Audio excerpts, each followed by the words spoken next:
বৃহস্পতিবার পবিত্র রাতে কেউ যদি এই দোয়াটি 100 বার পরে, কোনো দিন পৃথিবীর কোনো মানুষের কাছে তার হাত পাততে হবে না।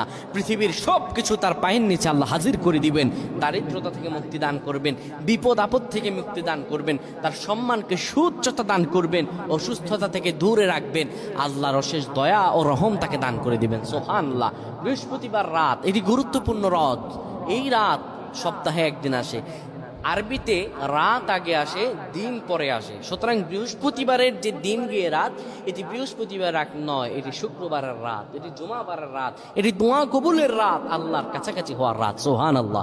এই বৃহস্পতিবার রাত আল্লাহ তাআলা বান্দার দোয়া কবুল করেন।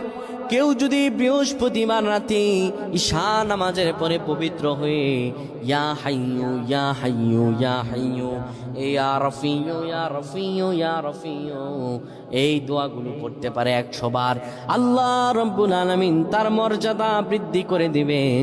তার জীবনটাকে আমার আল্লাহ সুন্দরভাবে সাজিয়ে দিবেন। বিপদ আপদ বালা মুসিবতগুলো আমার রব্বুল আলামিন দূর করে দিবে। আল্লাহুম্মা আমিন বলেন।